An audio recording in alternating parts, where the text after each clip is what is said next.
Hi, everybody. Thank you so much for joining us for another legislative link up at CSOR. My name is Alana Wilson. I am the Vice President of Government Affairs and Public Relations here at the NEE Center for the Study of Occupational Regulation at St. Francis University. And I am happy to be joined today by Representative Jesse Topper. I'll let him introduce himself a little bit more, and then we'll get into his House bill that he has going on right now. Representative Topper, I'll turn it over to you. Well, thank you so much. I appreciate this opportunity to be here virtually. I'm not a technological genius by any stretch of the imagination, but over the past 8 months or so, I think I've been on Zoom, Microsoft Teams, GoToMeeting, Facebook, whatever. We've really become accustomed to this, and it's so I'm grateful for the technology to be able to allow this to happen. I'm in my 7th year in the General Assembly. Some of the committees I'm on the Appropriations Committee, which obviously deals with the budget. One of our more active committees, also on education, and I'm on liquor control, which is ironic that I'm on both of those right now. Yeah. And then on judiciary as well. So in the Rules Committee, I was on health. One of my favorite committees, actually, when I first came on, was health, and that's when I got somewhat active into the healthcare world in terms of legislation. And part of that was because under Governor Tom Corbett, I was an appointee to the State Board of Nursing. Now, people have asked, well, you're obviously a nurse, or you have a nurse in your family. Actually, no, I was a public member appointed by the governor. So the governor, to each occupational licensing board, which I'm sure you guys know, appoints 3 public members that have nothing to do with the occupation, because obviously one of the things we do is deal with disciplinary action, and they want to make sure that there's a public perspective on those boards. I was one of those public members. So I don't have a family member who's a nurse. I myself have no background in nursing, but that's how I was on that board as a political appointee, and learned a lot from a lot of very smart people, far smarter than myself. So that's how I got into some of the issues regarding licensing, especially when it came to nursing. So that's my background. I'm actually, I'm a music major. I was a music major from Frostburg State. So really had no training in the medical field, but here I am. And that, look, at the end of the day, that's what we all are in the General Assembly. We're all coming from different backgrounds, but we have to vote on everything from criminal justice reform to liquor privatization to educational issues to healthcare. We can't all be experts in all those fields, and that's why we rely on the experts in those fields to give us information and feedback. And so I'm grateful for this opportunity to answer any questions that you guys might have of me today. If it's relating, whether it be HB 100 or any of those other licensure bills, or quite frankly, anything else. You have a member of the General Assembly at your captive, so to speak, right now. So whatever you want to ask me, I'm game for. Well, we really appreciate you joining us and taking the time and being so open. So before we really get into it, I have to know, did you play any instruments? What did you like the most in music, and why a music major? I need to know that. Yeah, I was piano and organ were my two instruments that I majored in. Although I grew up, my dad was in addition to being a history teacher and a football coach, which I got into. I was big into sports, but he was a front man in a country music band, and I just fell in love with music. And interesting story, my mom and dad, gave me piano lessons, or sent me to piano lessons when I was 6. And when I hit junior high, I was playing a bunch of sports. I was showing horses, and I wanted to quit music because, kids who played football didn't play piano, right? And so I told mom and dad, I'm quitting piano. I don't want to do it anymore. And mom said, finally, after fighting with me, said, that's fine. You go ahead and you call your piano teacher, Mr. Sherman, who I deeply love. You call and tell him yourself that you're quitting, and then you can quit. And I could never make that call, and that became my career. So go figure. I like that. It sounds a lot like something my mom would have said to me, that it's fine, but it's on you to make that decision and call and quit. So that's really cool. I hear if you play piano, you can play most other instruments. Is that true? It gives you the basis. Yeah, I played bass guitar. I played drums, because it's percussive in nature, but it's also melodic in nature. So yeah, it gives you a good base to play other instruments.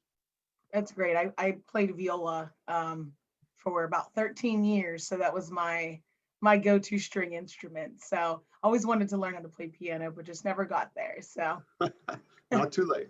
no, that's very true. Very true. All right, let's jump into. Can you tell me a little bit about House Bill 100? So the House Bill 100 would allow nurse practitioners, in its original form, House Bill 100 would allow nurse practitioners to practice without collaborative agreements. And a collaborative agreement is where you have to get two supervising physicians to sign on so that you can practice. Most states do not, well, I shouldn't say most, but about 26 states have now eliminated those collaborative agreements. And a lot of other states have made the collaborative agreements far less restrictive than Pennsylvania. Pennsylvania is still very restrictive when it comes to CRNPs practicing to the full scope of their licensure. So I wanted to eliminate that because I come from a rural area, Bedford, Fulton, Franklin counties, where we don't have many primary care physicians. I mean, let's face it, if you're going to go into medicine, becoming a primary care physician is almost cost deficient because you have so much debt coming out of school, and it's very difficult to practice in rural areas. So specifically, I wanted to make sure underserved areas had the option for CRNPs to be able to practice more independently, like Maryland, which is one of my border, I represent border counties to Maryland, so I'm losing a lot of CRNPs to Maryland. But obviously the medical society and the docs, some of the old school, organizations really have fought that. So this has been an ongoing battle for 6 years. We did finally reach a compromise in the House this year, got it through the House. Now, it was certainly a much watered down version. It would only be a pilot program for underserved areas. Some of the nurse practitioner groups are not happy, probably with myself that I compromised to that extent, but it's about moving the ball forward. And I thought that this was our best chance, and at the end of that pilot program, there would be a study. And I believe that study would show what I've been saying all along, which is the results would show that the areas, healthcare in those areas actually were more accessible, more affordable, that the patient outcomes were as good, if not better. And then that would help us moving forward, trying to play the long game a little bit. That bill's now in the Senate.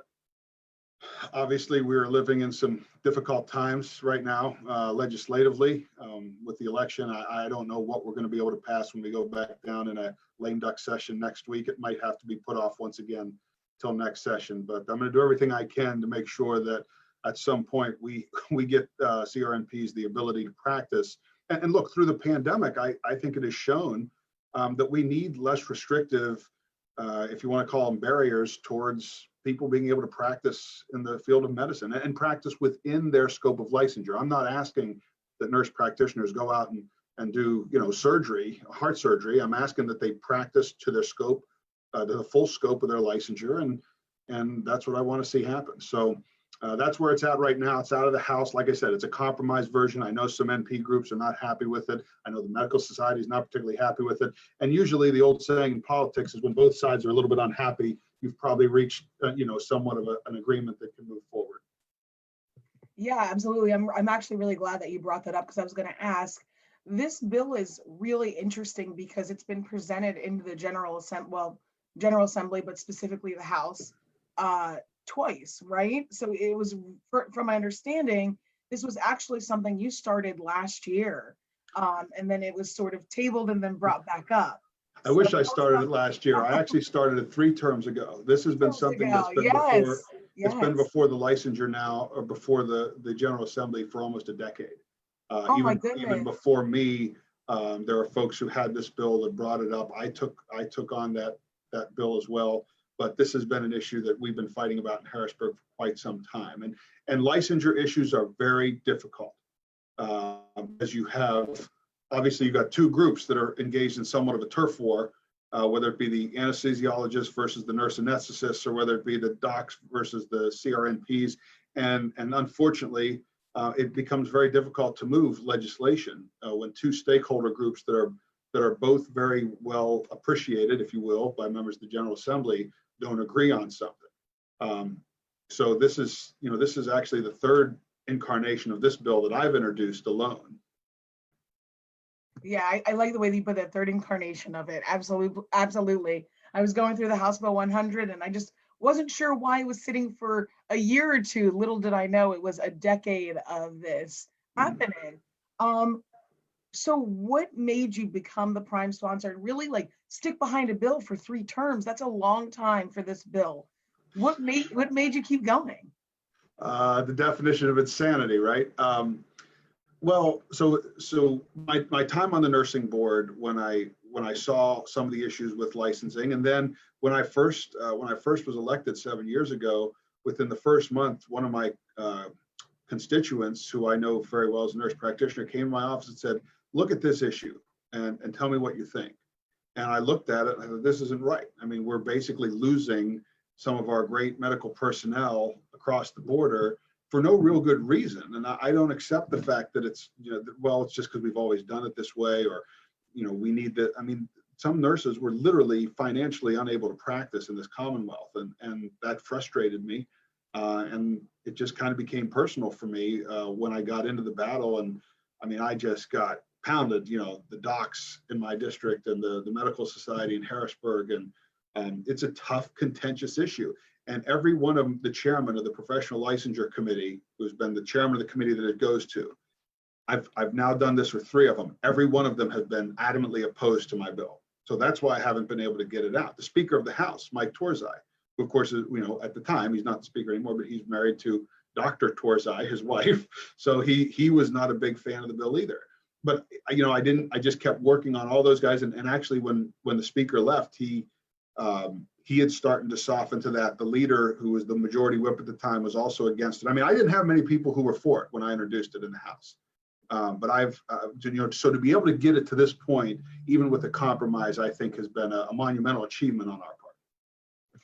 Yeah, absolutely. It seems that way. I mean, I've been to Harrisburg myself quite a few times. And, when you talk about these little occupational licensing, kind of how to chip away at reform, this scope of practice seems to be like the tougher give in the legislature in Pennsylvania for some reason.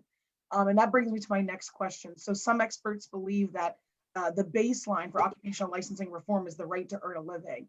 What are your thoughts on that? Where do you think we should start on occupational licensing reform? Yeah, I mean, I'm not a big one for using, right to earn a living. I agree with, but I also think that it's from my standpoint, we as a government are responsible providing a level playing field.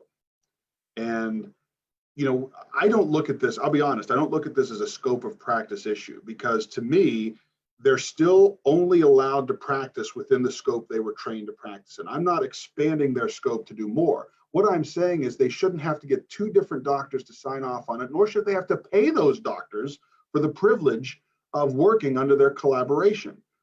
But they're not, like I said, it's not like we're saying, well, you were trained to do this, but now we're going to let you do heart surgery, or it's not, we're not really expanding their scope of practice. We're expanding their ability to practice without that kind of supervision. Now, that being said, the other side has made some pretty compelling arguments to members of the House and the Senate about, well, it's a patient safety issue. I look at it as a patient safety issue as well, but it's in the other sense. If we want more accessible and more affordable health care for our constituents, that's really what should be driving our occupational licensure reform.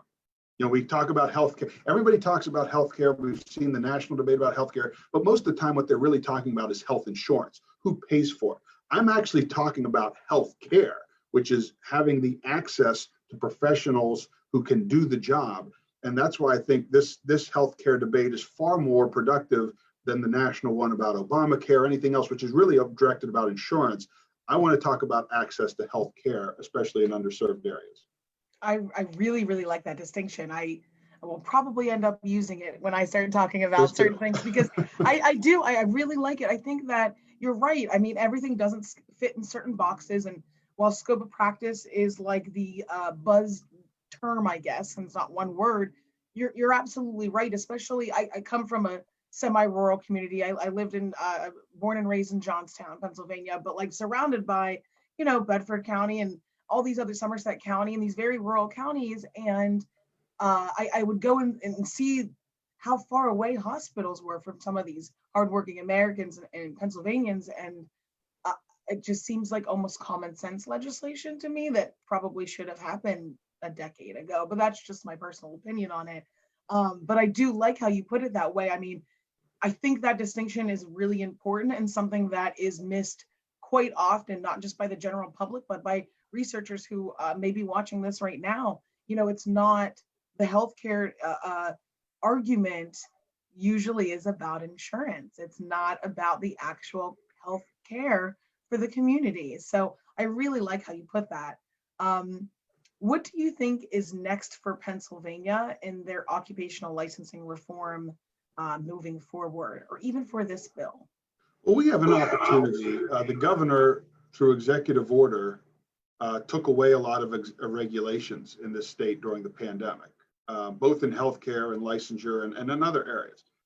I'm a bit, look, I mean, it's no secret, I'm a conservative Republican, so the less government, the better, right? So I'm always looking for ways to get rid of regulations and barriers to people finding work and finding healthcare and all these things. So to me, if a regulation wasn't needed during the pandemic, then it's not needed now. And I think one of the things we can do is make some of those make some of those eliminations of those regulations and the licensure reforms that were instituted during the pandemic. I think we should make them permanent. Because again, if we're saying that, well, look, when we really need healthcare, when we really need access to healthcare, we don't want these barriers. Well, for heaven's sakes, then let's not have it at any time. So I think that's one of the things I know I and others are pushing for, is that let's make some of these things permanent. If we say we need more healthcare professionals, and look, when COVID-19 is over, there will be another health crisis at some point. We need to have these people in the field, and the quicker we can do that, the better. In all circumstances of life, whether we're in the midst of a pandemic or not. Yeah, I agree. Are there any in particular that you see that might be easier to transition from a temporary to more permanent? I think telemedicine is an area that was, the first bill I ever passed out of the General Assembly was having Pennsylvania join the medical licensure compact, which I'm sure you guys are familiar with the other states. And we actually have a bill. I'm hoping to get it done this week. We've had trouble implementing that because of an issue with FBI background checks at the federal level, and we cleaned that up. And I'm really hoping to get that across the finish line this week in our lame duck session, so that can fully work. But I think permanent. I think it all needs to become permanent, but I think that's probably one of the easier sells that both sides seem to agree upon. So any constituents watching, whether it just be a constituent who is a researcher or one who is a nurse practitioner or an MD or a barber, any licensed professional or someone who researches licensed professionals, what do we need to know when it comes to these changes? What are some things that you think we need to know to either help your fight or to ease the mind of our neighbors that things might be okay if these become permanent changes? I think it's messaging.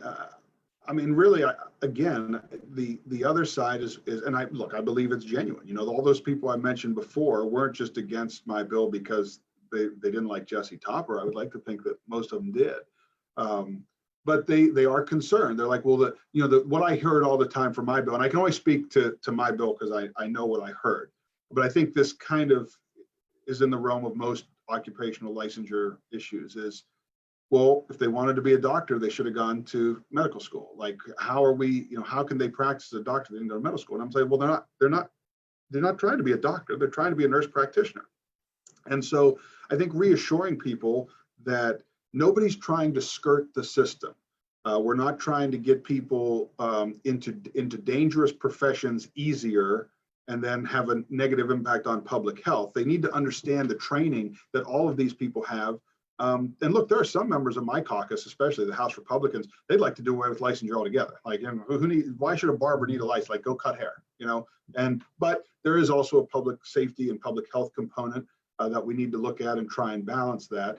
So you got the two sides. You got one side that wants to license everything. You got the one side that wants to license nothing. And I fall a little bit more towards the let's not have as much restrictive licensing, but there has to be some standard, kind of in that middle part. And I think that's, again, how we have to message it. This This is about allowing people to do the job, but do it safely and do it well, but making sure these barriers are not simply punitive. Yeah, that's great. I think we can basically wrap it up from here. Do you have any questions, comments that you want to, questions for me or comments for anyone on the live stream? Just look, I guess what I've been trying to tell people is that with all of these issues, I think we need to step back.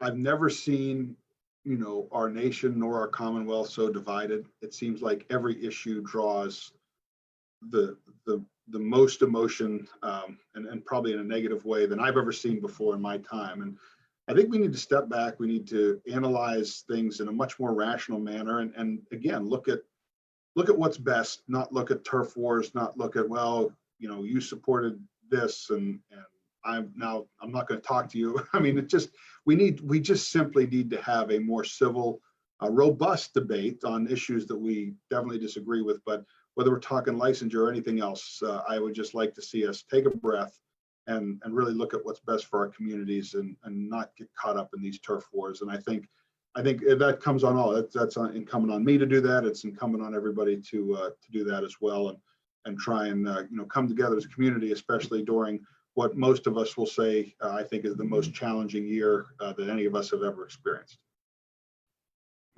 Absolutely.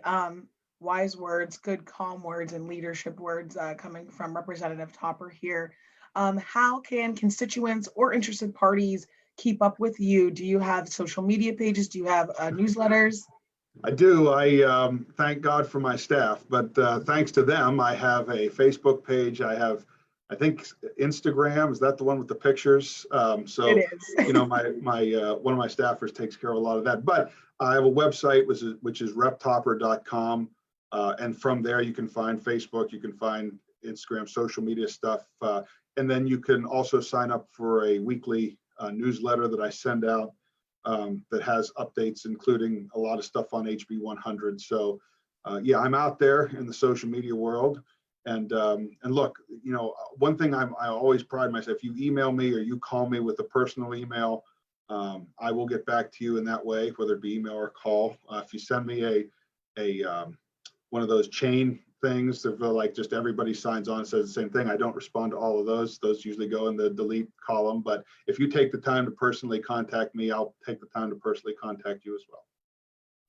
Well, we really appreciate it, Representative Topper. We appreciate your time and the conversation and everything. And I hope to meet you in person soon when I come down to Harrisburg, hopefully that I'm cleared to go. I really enjoyed this conversation. And again, I look forward to doing another legislative link up with you once House Bill 100 makes it through the Senate and onto the governor's desk and signed, and what the next steps are going to be after the temporary COVID changes, to see if we're going to enact some more permanent ones. So, well, it's my pleasure. Anytime you want to have me on, I'm happy to be here. I appreciate it. Thank you all so much for listening. Again, Representative Topper, he gave his social media information, both Facebook and Instagram, which I think it's pretty amazing. I don't know too many reps or state senators who have Instagram accounts. So kudos to his staff. Somebody was advocating pretty hard for the school sports to be allowed to continue. Mm-hmm. And so I guess there was a retweet that was going on about one of the questions I answered at a press conference that got, like 6.9 million views or whatever it was. And my kids were so excited. I have two boys, and one of the retweets was by Larry the Cable Guy. And so it didn't really matter that Senator Marco Rubio retweeted it or that Dan Bongino from Fox News. The only thing they're like, okay, if Larry the Cable Guy saw Dad on social media, then it's pretty cool. So that tells you a little bit about where we are here in Bedford. That's what matters, right? That's what matters. Larry the Cable Guy is what matters. That's when you know you've made it big. My boy's size. Yeah, I love that. I love that. That's the innocence of children. I absolutely love it. But again, thank you so much. And I really look forward to doing this again. I think that we'll be speaking again, hopefully in the near future, about some of these other bills too that are on the table. My pleasure. But thank you guys all so much. And we'll catch you at the next legislative link up with CSOR.